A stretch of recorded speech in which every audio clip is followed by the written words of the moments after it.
Under the table, the sensation of her poking fingers made my heart flutter.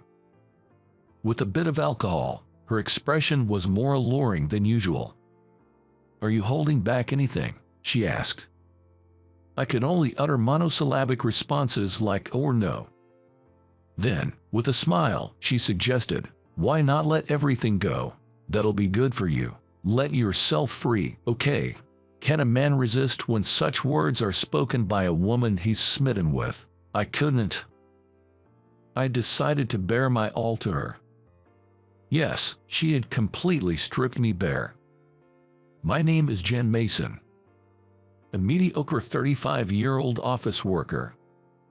My only hobby is scuba diving. Scuba diving is great. I don't have other hobbies, nor friends. The beauty of the sea makes you forget all the stress. As long as I can communicate with my buddy, I don't have to talk to anyone else. The area where I currently work is famous for marine sports. The sea where I usually dive is nearby, and having all the necessary equipment makes fun dives surprisingly affordable for me. I had reasons to come to this place, but I was grateful that I could devote my time to the hobby. As usual, I came to dive on my days off. The boat is always handled by a guy from a familiar diving shop. He knows many good diving spots, so I always leave it up for him where we go. He isn't very friendly, but I'm not one for small talk, so it's fine. One day, while enjoying a dive from his boat, I spotted a woman when I returned to the dock. She seemed to have just returned from diving as well. It's not uncommon to run into other divers after finishing my own dive. But I couldn't take my eyes off her. Once I saw her, I was captivated by her sheer beauty. My eyes first landed on her glistening, water-drenched hair. Next, I found myself entranced by her body. Although I knew it was wrong, I couldn't help but gaze at her attractive figure, accentuated by her diving suit. I think it was love at first sight for me. But I didn't have the courage to walk up to her. After all, an average guy like me wouldn't stand a chance with a beauty like her. All I could do was watch her from afar. However, I was soon able to see her again, at my workplace of all places. I work for a large trading company, but I'm not stationed at the head office. I commute to a food processing plant every day. I used to be at the head office, but I've been working at this plant for the past 2 years. My job is to oversee the workers here. There are many foreign workers, and communication can be challenging, but I think I'm doing well. Well, I call it overseeing, but it's more like being an office worker with a mix of miscellaneous duties. I came to this plant 2 years ago and haven't told my colleagues about my previous department or my educational background. I have bitter memories, so I keep quiet about it. Of course, my boss, Matt, knows, but thanks to his consideration, he keeps it quiet. At first, my secretive nature prompted many questions from everyone, but I never gave any real answers and reacted coldly. Now, no one talks to me about anything other than work. I do my job, but my days are lonely. Yet in the midst of these days, the day of our reunion arrived. I'm Abby White from the head office. I'll be here for just 3 months, but I'm looking forward to working with you all.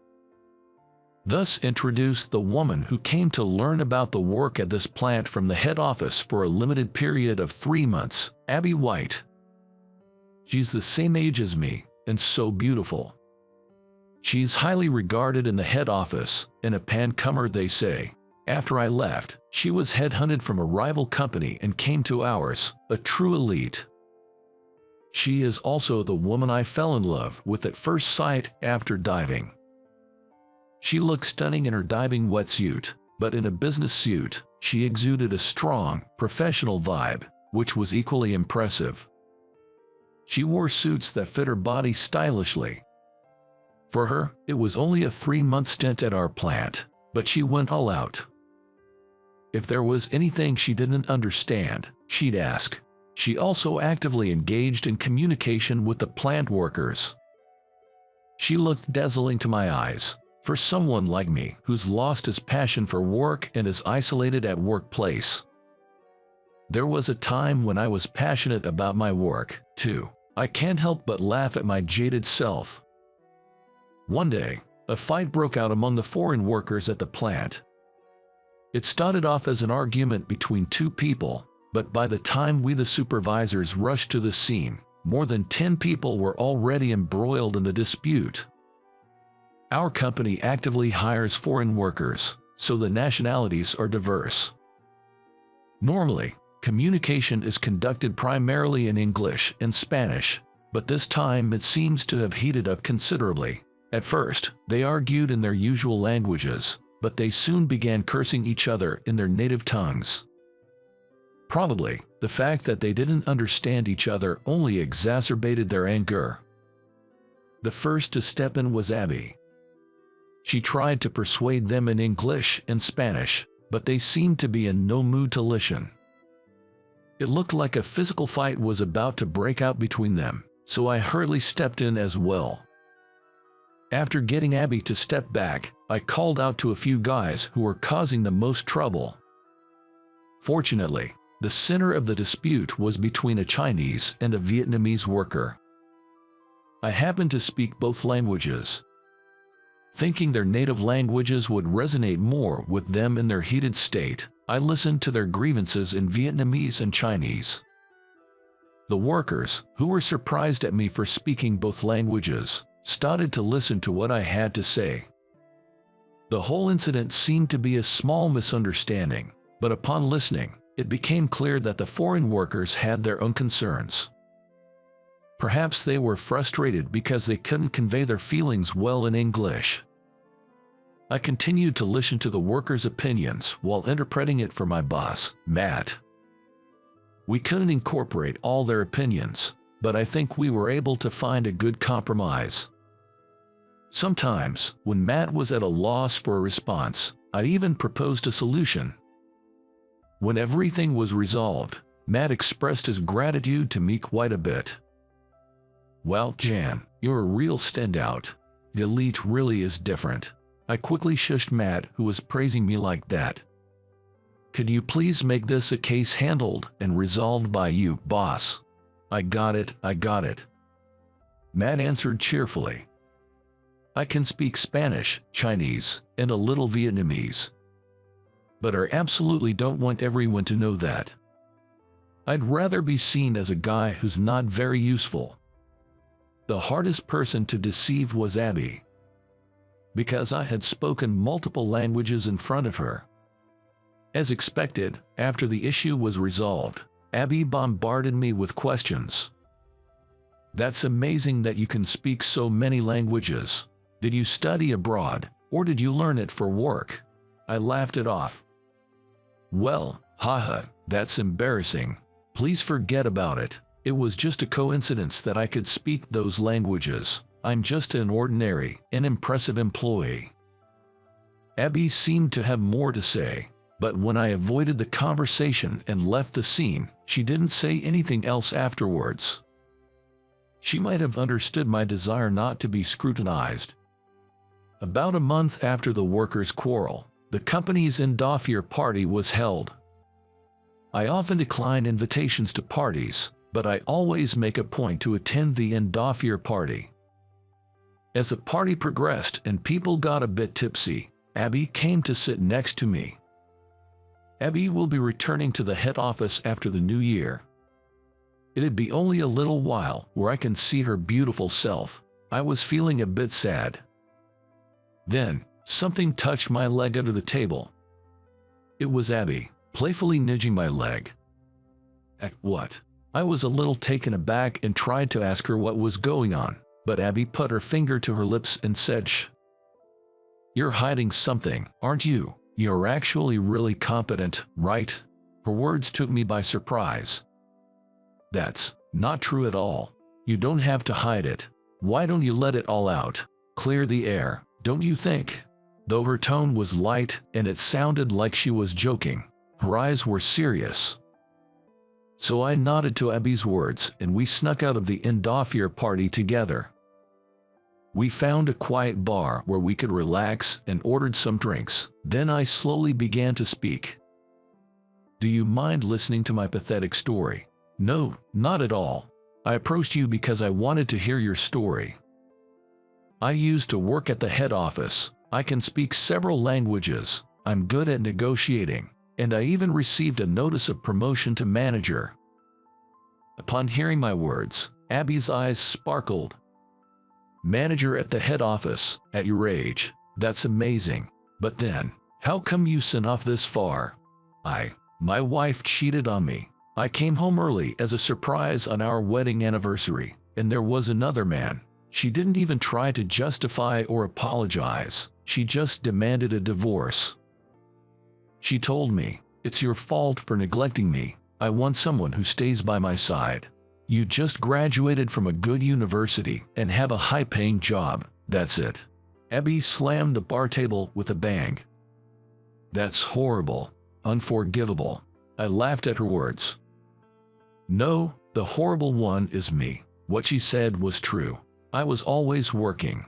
I didn't even care about my wife's birthday or our anniversaries. I was really the worst. That day, I just happened to remember our anniversary. It seemed like she also wanted children and was struggling with infertility. However, I wasn't concerned about that at all. I was immersed in my work and things were going well, so I lightly thought it would be nice if we could have children someday. She was also worried about having children, but I was rarely at home and always focused on my work. I left my wife feeling lonely. Moreover, I didn't even realize that she was feeling lonely. What an idiot I am. I started not caring about which word to use, as I got carried away with my story, but it seemed okay given the circumstances. After the divorce, I couldn't forgive my past self. It's true that I enjoyed working, but my wife was more important than that. In the beginning, she was also happy to see me working hard. I wanted to make her happy, and that's why we got married, but I couldn't cherish her at all. I couldn't get the words, "You're just a man with good education and high salary," out of my mind. I started to believe that I was no good as a person. That made me lose my motivation for work and my personal life. I couldn't eat, and both my mind and body were falling apart. I fell into depression, and I eventually submitted my resignation. But there was someone who stopped me. It was my boss at that time, a man named John. Take some time off. Maybe there are things you should reflect on in your personal life, but I value your capabilities. Once you've recovered, come back. He said such encouraging words to me. I love diving, and knowing that, John suggested that I recuperate while working in a plant near the sea. That's how I ended up being here, I said. She remained silent for a while, as if she was thinking about something. After a while, she asked, I understand why you transferred here, but why do you keep it a secret about your educational background and your time at the headquarters and isolating from everybody? Why do you hide it, Jan? I put too much importance on my educational and work history and ended up hurting my wife. I was so fixated on these things, but I couldn't even make the person closest to me happy. After I separated from my wife, I lost all motivation, and I also lost my passion for work. I don't care about my educational background or work history anymore. Abby quickly downed the drink in her glass. Then she started yelling, "You've got to be kidding me." Her outburst made both me and the bartender flinch. Quit wallowing. No matter what the reason, infidelity is wrong. You might have been inconsiderate, and maybe you didn't understand women, but your wife should have spoken up too. She didn't say anything to you beforehand, did she? I nodded in response to her fiery lecture. This is a marital problem between the two of you. It's not entirely your fault. It's also strange that your wife expected you to understand without saying anything. This does not justify having an affair. Her assertive response left me speechless. It's foolish of you to feel responsible for the outcome of your marriage, fall sick, and come to a standstill. Pull yourself together. I received a lengthy lecture from Abby after that. Your boss asked you to come back, didn't he? That's not a common kind of boss, you know. I understand you took a medical leave, but you're better now, aren't you? You're just relaxing and diving here. Is that what you want? Well, I love diving too, but we can still go diving when we relocate close to the headquarters, right? I was reminded of the gentle and dependable face of my boss John. Even after 2 years, John would invite me for drinks and keep in touch. Without showing any disappointment at my depressed state, he patiently waited for my return. If you are capable, you should return to the headquarters.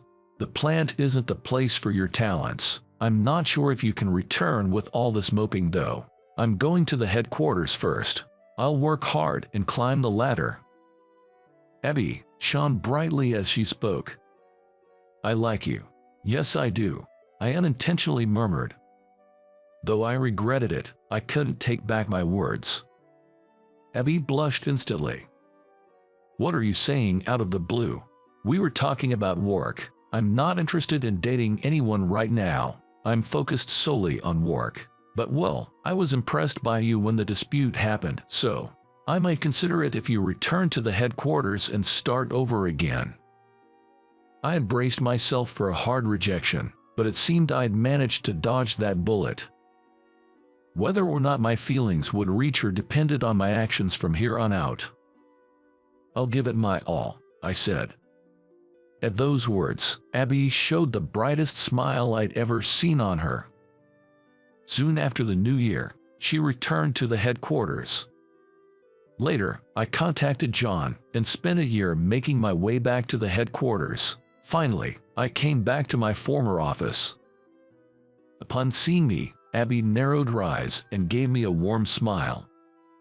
After our reunion at the company, I invited her out for dinner. You made a speedy recovery. I worked really hard. Remember our deal? Of course, I've been waiting all this while. Tears welled up in her eyes as she spoke. I like you a lot. Can you stay by my side? She nodded with a smile. Yes, you can be a bit of a wimp sometimes. I'll have to keep you in line. Our relationship progressed smoothly from there, and we eventually got married. Now, Abby Wyatt is not only my wonderful wife, but also a fierce rival at work who pushes me to do my best. My beautiful childhood friend suddenly moved into my room. You might wonder why.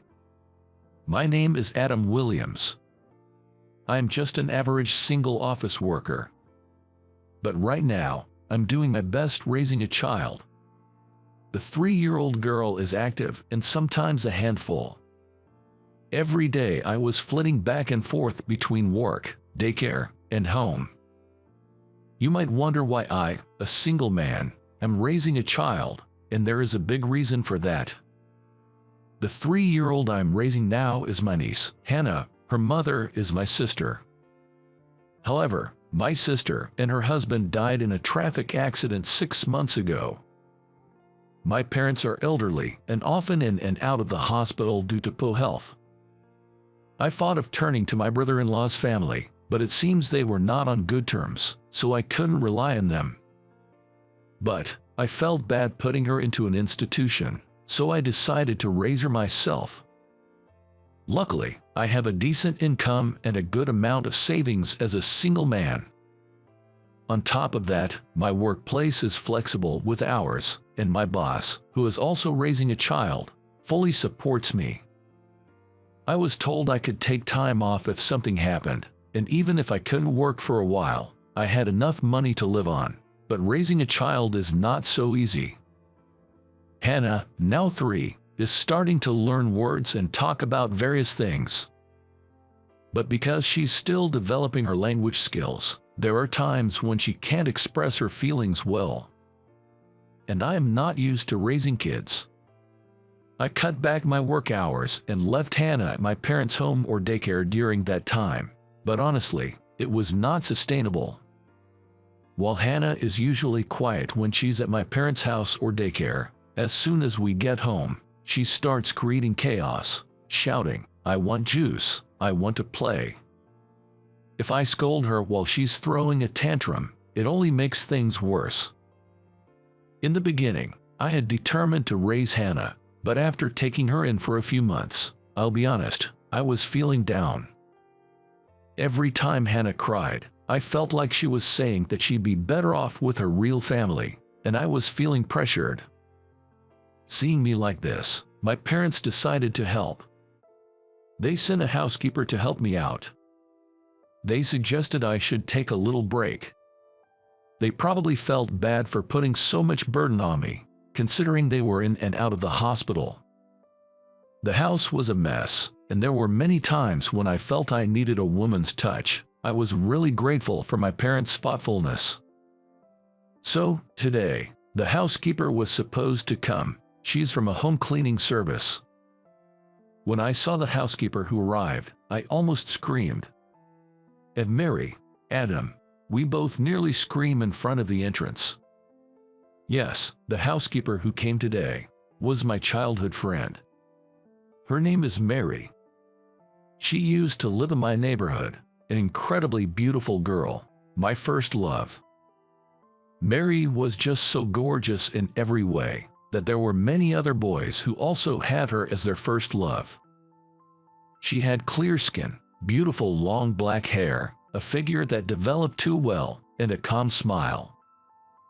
There's no way not to fall for her, and indeed she was extremely popular. By the time we were in the later grades of elementary school, there were love letters in her locker every day, and there was a legendary story about her receiving countless gifts on her birthday. When we got to middle school, the number of boys she turned down was countless, and I, who had been good friends with her since elementary school and often walked to school with her, was quite resented. But our relationship as good friends didn't last forever. Around middle school, she started being followed by a bad guy. Her parents decided they couldn't solve the problem and moved away with Mary when she graduated from middle school. We kept in touch for a while, but eventually we drifted apart, and that leads us to now. I'm surprised. I thought the name sounded familiar, but I didn't expect it to be you, Adam. No, I didn't expect you to be the one coming either. Apparently, Mary had received my information from the company, but now I'm not living at my parents' house, and this place is not near my childhood home. Moreover, Mary knew that I was pretty good at housework and used to help around the house, so she didn't think I'd need a housekeeping service. But once she saw the state of my house, Mary shrugged her shoulders. What happened here? The truth is, my sister passed away in a car accident, and I've taken in my niece. What? Mary used to come over to my house a lot when we were in elementary school. So she knew my sister and offered me condolences. I'm so sorry for your loss. Hearing those words makes me a bit sentimental. I was trying to raise her well, though I know I can't replace my sister, but I've got my hands full taking care of her, and as you can see, don't be so hard on yourself. This is your first time raising a kid. If you have time to feel down, spend it with your niece. After saying this, Mary started to get busy.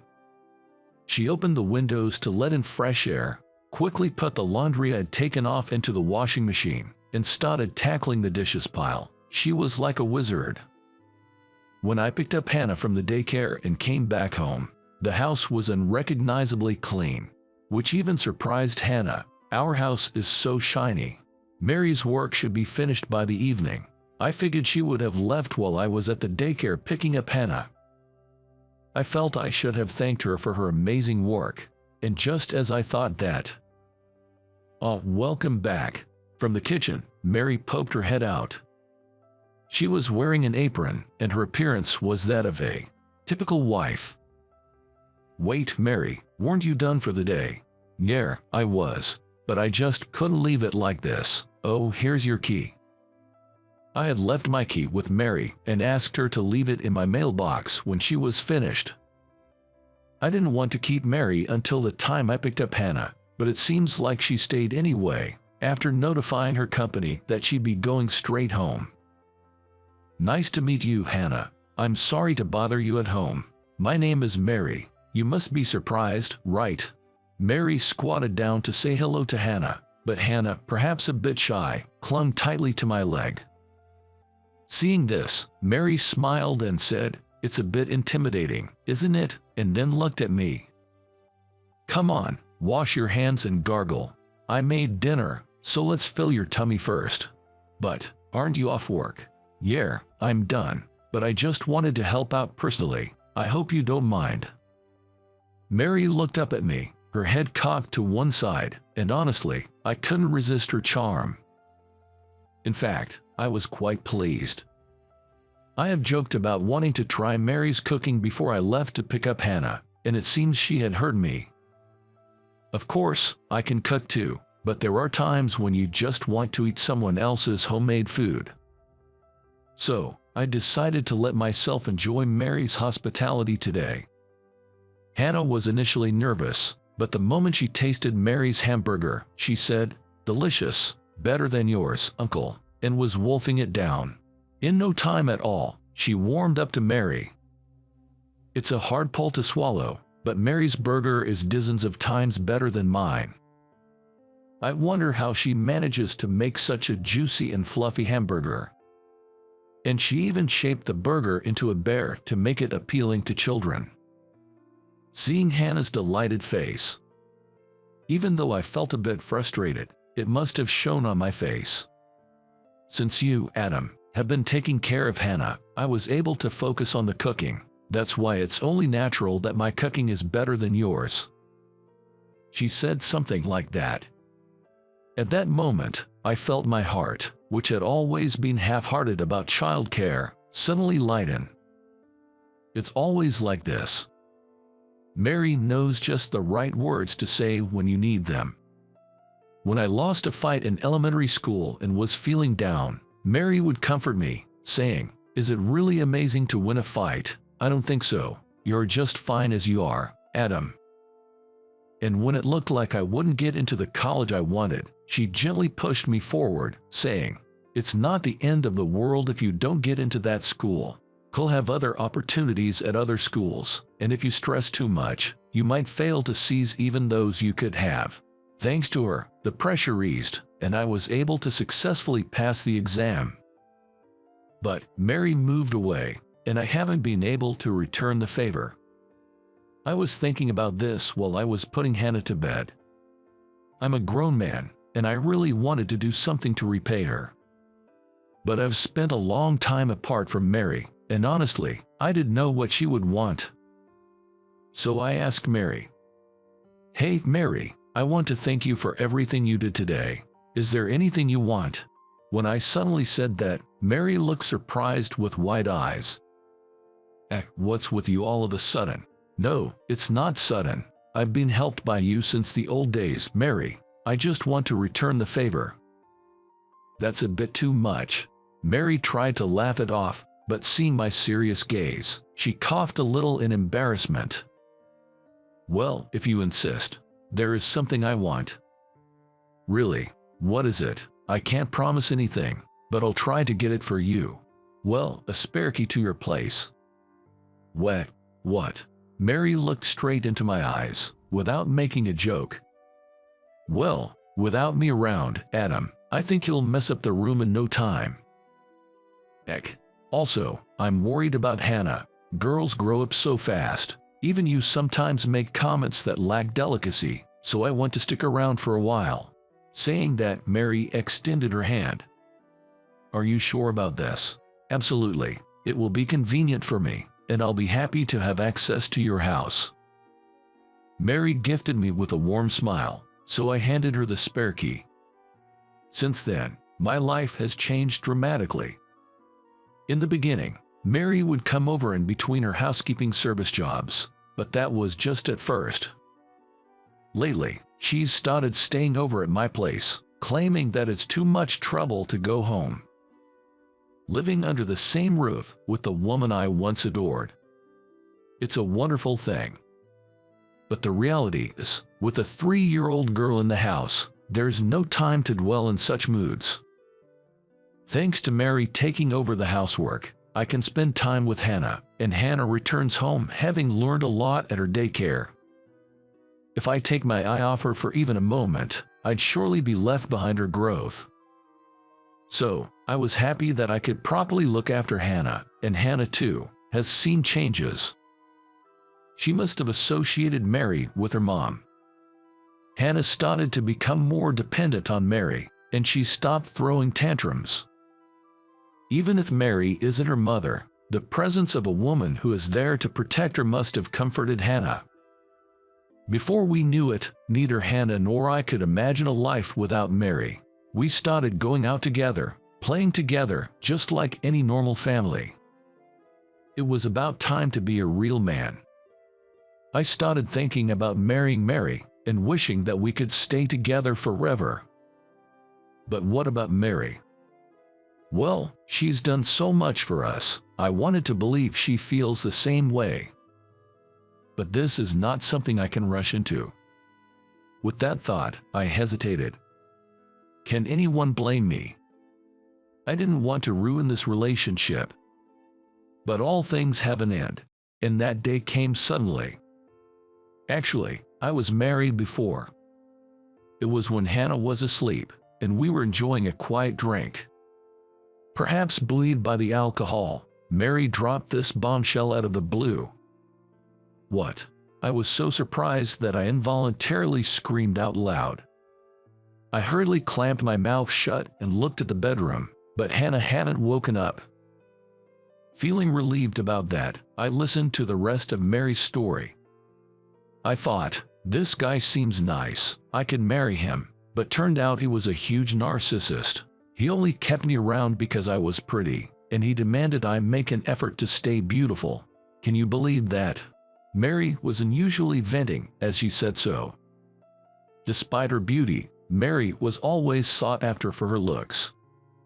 Whenever Mary did anything even slightly ungirly, they all left her.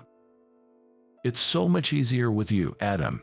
You don't complain if I don't drink cute cocktails or comment on the design of my pajamas. That's just because your taste is so terrible. I've given up commenting on it. What did you say? While exclaiming, Mary puckered her lips and guzzled her beer in a robust manner.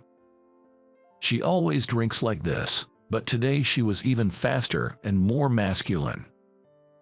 By the way, the pajamas she's wearing today have a rather unique design, featuring a character depicted as a teacup with arms and legs, sitting on heels.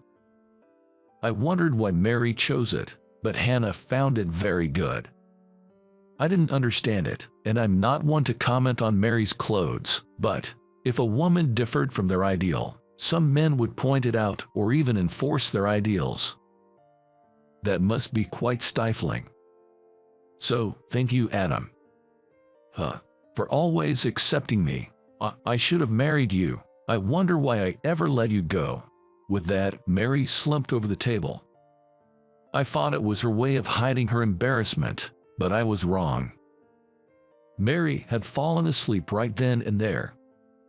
Sheesh, you've had too much to drink tonight. I carried Mary to bed. In her own way, Mary must have struggled. All that struggle just spilled out a little. It's just because of the alcohol. This isn't Mary's true feelings. Besides, she just mentioned she's been divorced. She's probably trying to tell me she's not thinking about getting married again, but if she does want to get married, she'd want it to be with me. I just don't know anymore. I seriously pondered what Mary had said, but I still couldn't find the answer. So, the following evening, without a nightcap, I asked Mary. I figured I had to ask. Mary, do you want to marry me? What? Caught off guard by my question, Mary's gaze wanders. A little flustered, she stammers out, I'm sorry. I said something weird yesterday, didn't I? I get it. You have Hannah, and you're not thinking about marriage, right? We've been friends since we were kids, so we couldn't possibly see each other that way. And yet, I said something like that yesterday. Wait a minute. I want to marry you, Mary. I grab Mary's arm as she panics, staring at her intently. Then Mary looks at me with wide eyes. Mary, you do that. That's why I'm having this conversation. Geez, you always understand others so well, but when it comes to yourself, you're so slow. Really, no way, yay.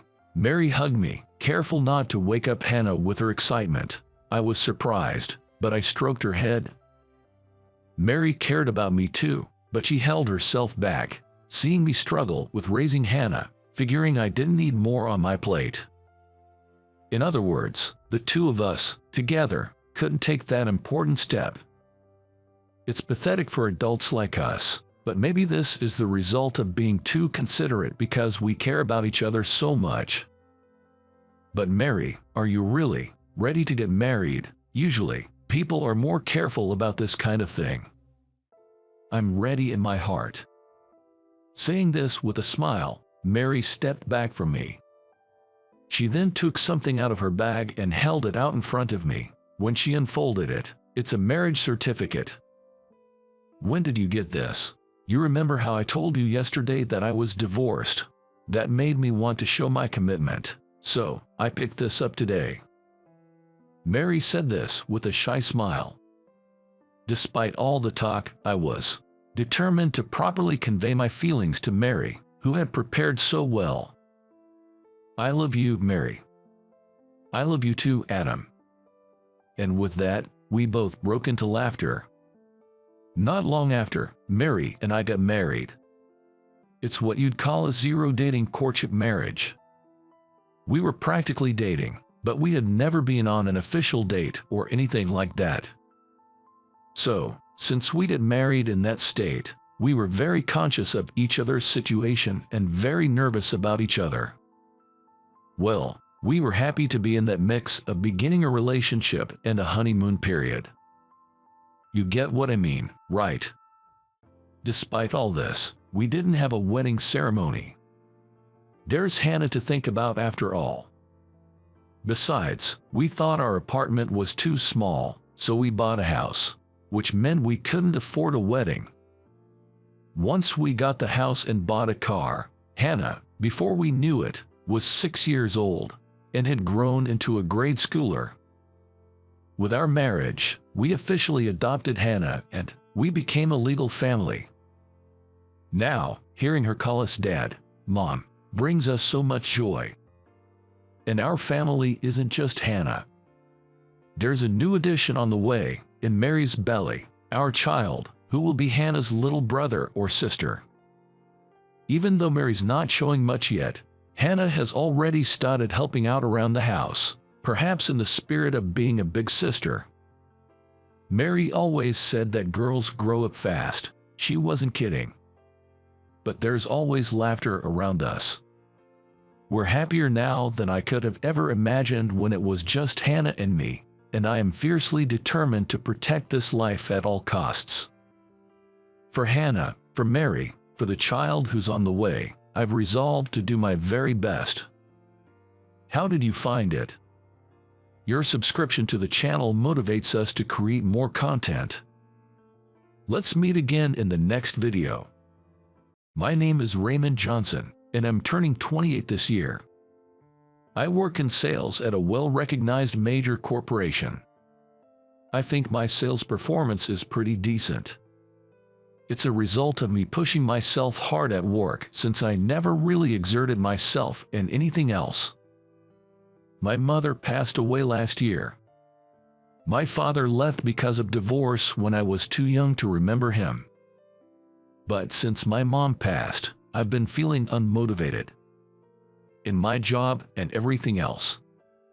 Every day feels like I'm just going through the motions at work after breaking up with my girlfriend. In the midst of this, something happened. Raymond, the section head wants to see you in the office. The moment I returned from an outside appointment, a clerk called out to me.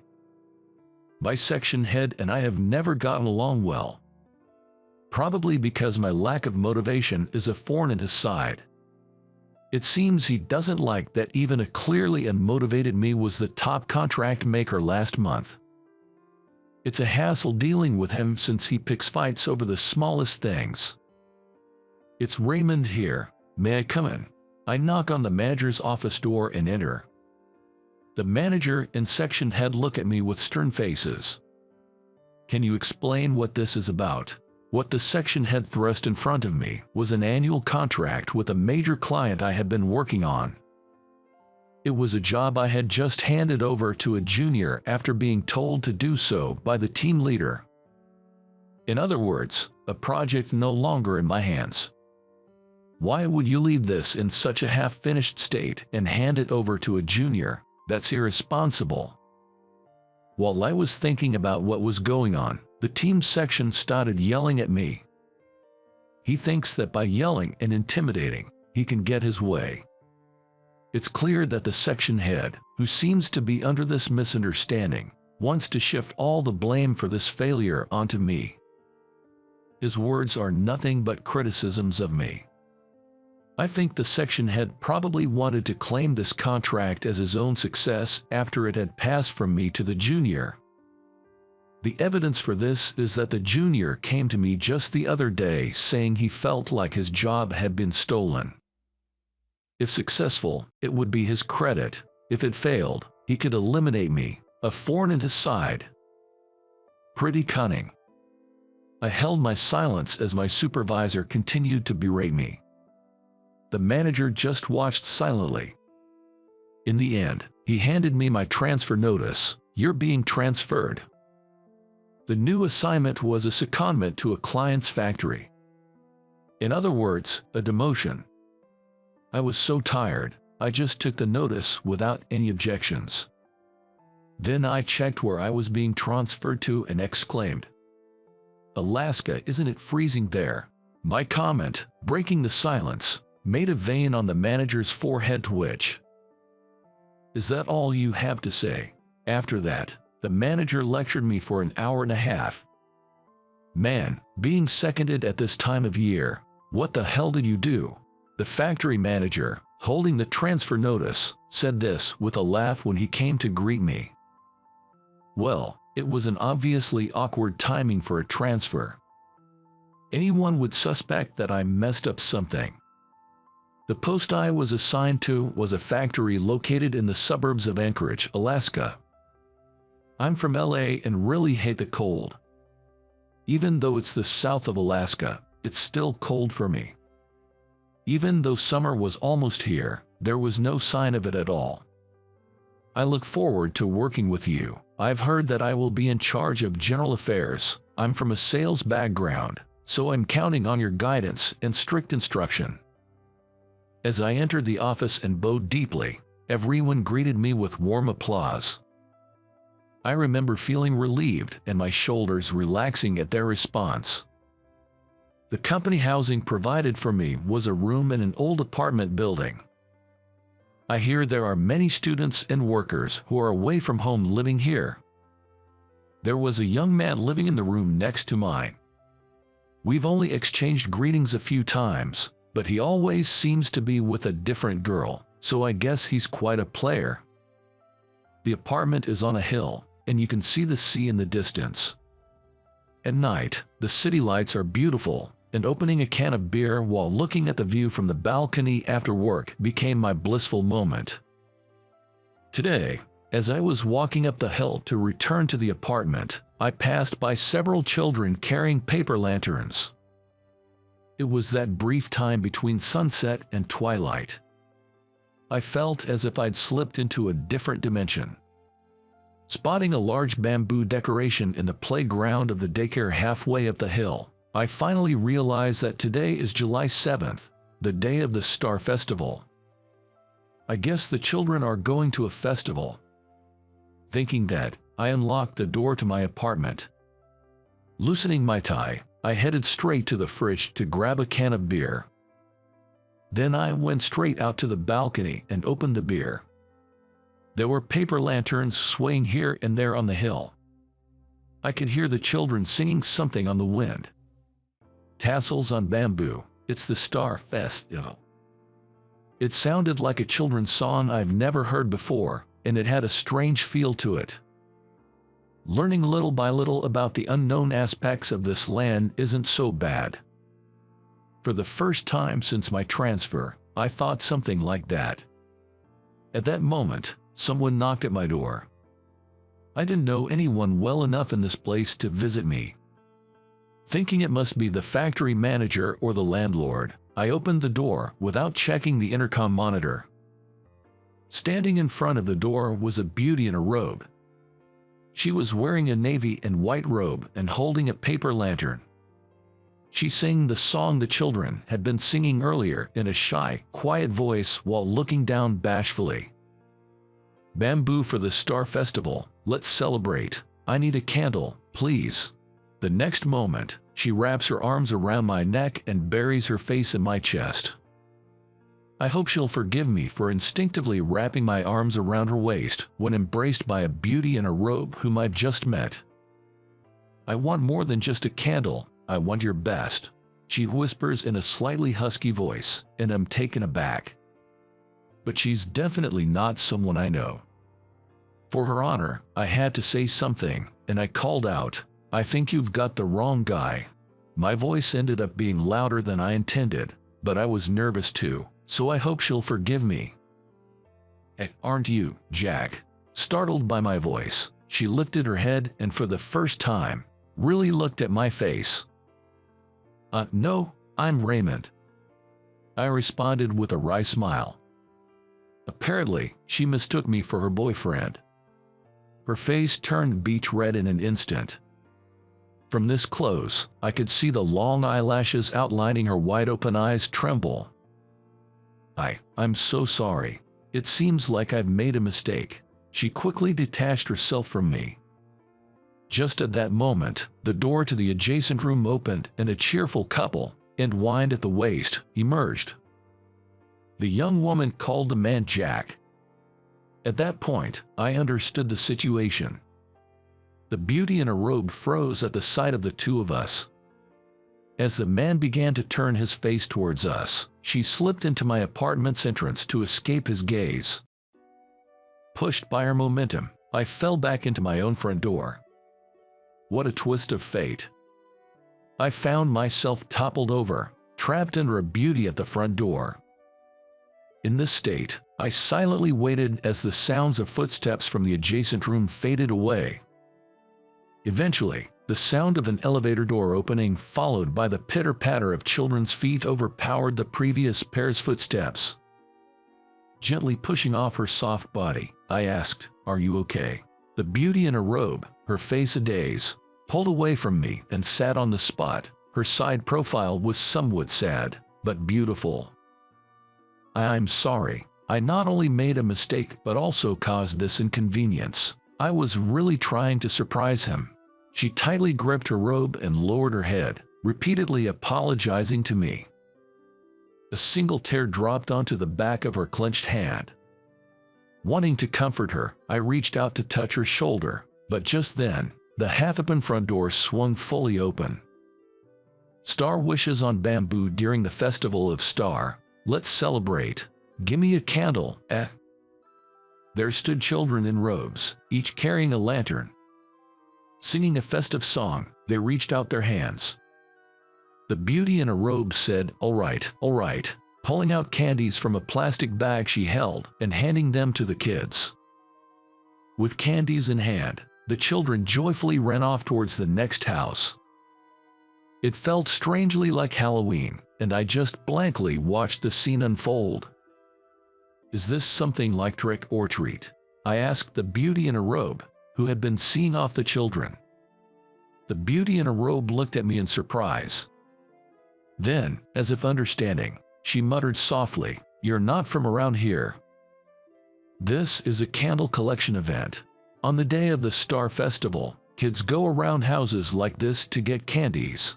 It seems they used to really get candles back in the day, but now, the kids are more interested in candies." As she said this, she extended her hand towards me. With her help, I finally managed to get up. I'm embarrassed. I tried my best, but it didn't work out.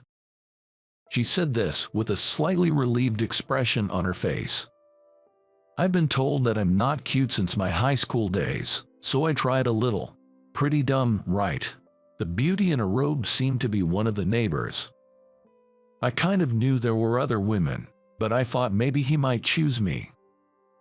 I felt a pang of sadness and wanted to comfort her, but I couldn't find the right words. In response to my silence, she gave a faint smile. Afterward, she apologized to me numerous times and left a plethora of candies in my hands as a gift. I should have asked her name. As the elevator doors closed with a soft chime, I felt a tinge of regret. I saw the beauty in a robe again a week later. When she appeared at the factory office, she looked so different from before that at first, I didn't realize it was the same person. I'm Alice Mitchell, the consulting attorney. Dressed in a black suit with high heels. The understated yet well-done makeup suits her perfectly.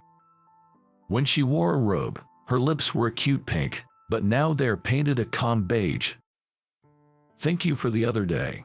I had to do a double take when she whispered in a voice only I could hear. It seems that she is the legal advisor for this factory. She's a female lawyer who owns a law office near the company houses, and, according to the factory manager, she's very competent. Surprised by the unexpected reunion, Alice said to me, I wanted to apologize for the other day. You already know our friend Alice. Please listen. Alice has always had bad luck with men. Recently, she's been smitten with a young man. The factory manager, who has known Alice since she was a child, started to gossip about her personal life. Panicked, Alice silenced the manager by covering his mouth with her hand. You don't have to talk about that. Pouting at the factory manager, Alice looked a bit like a young girl. I decided to take her up on her offer of an apology. We agreed to have dinner and exchange contact information. I realized this was the first time I had exchanged personal contact information since arriving here. Thinking about our first meeting makes me want to laugh. She probably saw that on my face. Alice, who was discussing work, warned me with a glance, saying don't. I gave her a got it look in response. It felt like we were having a secret conversation, and my heart was pounding unusually hard. Later, my dinner with Alice ended in an argument. At first, the atmosphere was good.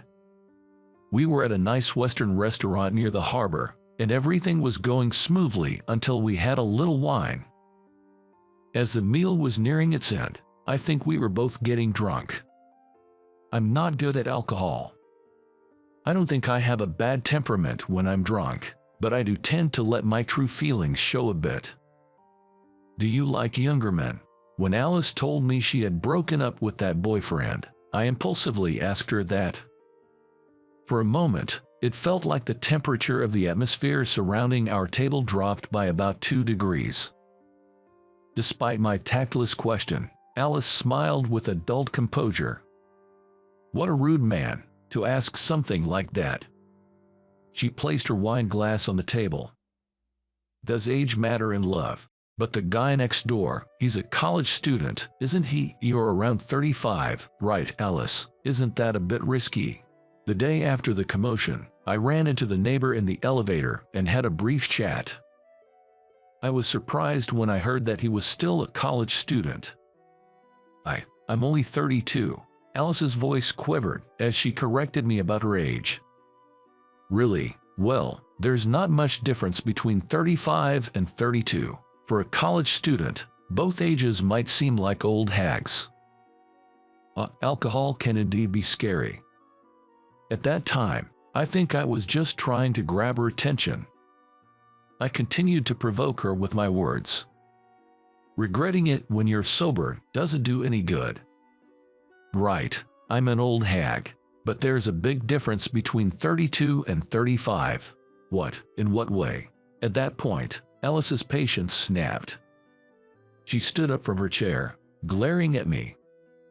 If you round up, There's a big difference between 30 and 40, you idiot. That's where my memory cuts off. Apparently, I was hit on the head with a baguette. That night, I learned the hard way that even hard bread can be a deadly weapon. Since that night, Alice has been giving me the cold shoulder. She has a law office near my housing complex, and every time she sees me on her way back, she pointedly looks away. I want to make amends, but I can't seem to find the right opportunity. Half a year after I was transferred to the factory, I heard that my former colleagues from the main office were planning a trip to Anchorage. A former colleague contacted me and suggested meeting up. They apparently plan to visit this factory. Although I look forward to seeing my old colleagues, hearing that the former manager will also be coming half ruins the excitement. A few days later, the group from the main office arrived in Anchorage for their trip. They also came for a tour of our factory, which is one of their suppliers. It was nice to see my old colleagues again, unchanged, and even being asked for work advice. Everyone at the office was amazed to see me, who usually only handles attendance at the factory, giving advice to the elite from the main office. "Hey, you're surprisingly reliable, Raymond. Why were you transferred here?" The factory manager kindly brought me some iced tea when things finally calmed down. "There were various reasons," I replied vaguely. Alice was also at the office that day, and I could feel her curious gaze. "Hey, Raymond, come here." The one calling me over so arrogantly was my former manager. He was gesturing for me at the office entrance. With a heavy sigh, I got up and responded to his beckoning. "It's been a while, thanks for the other day." A greeting laced with a hint of sarcasm, the former section head made a face of displeasure. He seemed to be aware of what he did. "You haven't told anyone, right?" I nodded in response to the manager's words. When I was transferred here and left the main office, the section head called me in and said the same thing. I was fed up with him going on and on about how it might have been his mistake, but at the end of the day, it was my fault for handing over the client to my junior. "You may have forgotten, but you were the one who ordered me to hand over the client to my junior, right? And I heard you were the one who mentored the junior." The manager, not expecting a comeback from me, looked surprised. He hurriedly said, "You're talking too loud." "So you do realize it'd be a problem if someone overheard?" The section head looked ridiculous as he panicked, and I couldn't help but feel amused. I don't need a boss who sets up his own subordinates and then gloats about it. "Anyway, that contract mess was your fault. It's got nothing to do with me. You understand, right?" As my coworkers, who finished the tour, began to gather near the office, the section head wrapped up the conversation unilaterally. I let out a big sigh as I watched him rejoin the main company's circle. Seems like I still have some lingering feelings for the headquarters. Reconnecting with old colleagues and being stimulated probably contributed to that. There was a part of me that felt sad about not being able to return to that circle. I didn't mean to listen, but Alice stood behind me and seemed to have been there for a while. She seemed to have overheard my conversation with the section head. "Still," she said, "mistakes should be corrected. It's all in the past. I've come to terms with it." I didn't want to deal with this issue again, so I made a non-committal reply. Alice looked at me with a troubled expression. After studying my face for a moment, she let out a small sigh. "Do you realize what kind of face you're making? It's like you're unbearably sad. Why don't you be honest? I don't want to see that face of yours, Raymond." I hurriedly touched my face as Alice pointed it out. I felt embarrassed to have been seen in that state.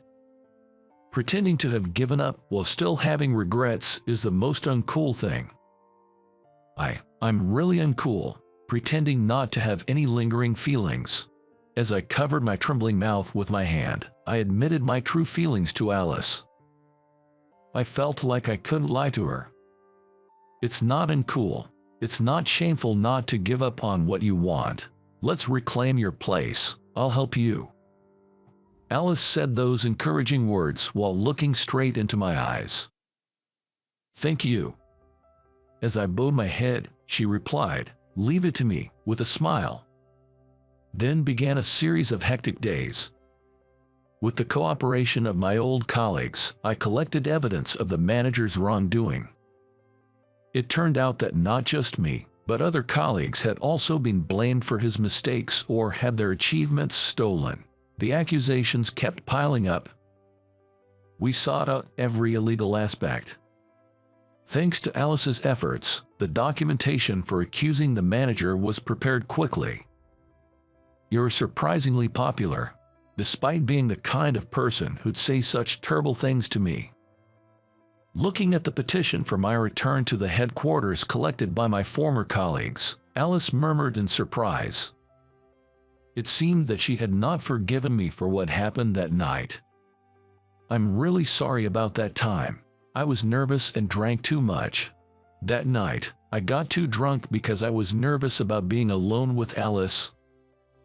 She laughed, nervous about being with an old woman like me. Her eyes seemed to see right through me.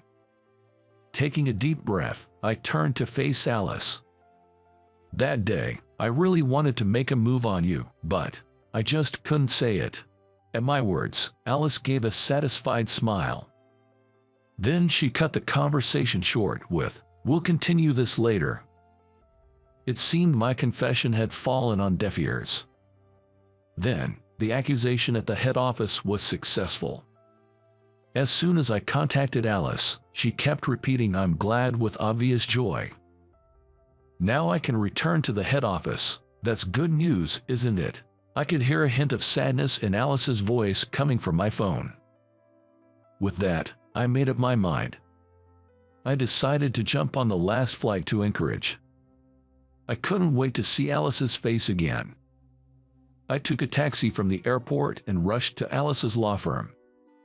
It was already late, but there were still lights on in the office. I'm back.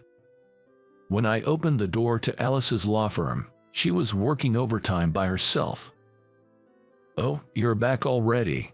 Congratulations on your return to head office. When are you going back? Alice put down the documents she was looking at and started spinning her pen with her slim fingers. Her eyes were slightly red. Do you plan to hire a secretary here? I think I could do the job quite well. Alice was surprised and dropped her pen on the floor. Why? What about the head office? I decided to be honest with myself. I reported to her that I declined the offer to return to the head office and also submitted my resignation. I just want to be with you, Alice. Forever. Is that bad? There's no reason that would be bad. Her response was faint. For the first time in my life, I realized the importance of being true to myself, and I think she taught me that. Struggling to achieve the future you desire is nothing to be ashamed of. Oh, but I can't hire you here. Send your resume to the factory manager. I didn't miss her ears turning red as she suddenly switched to a businesslike tone. My future is forever with her. The future I desire is one where she's always by my side. And I'm willing to make any effort to achieve it.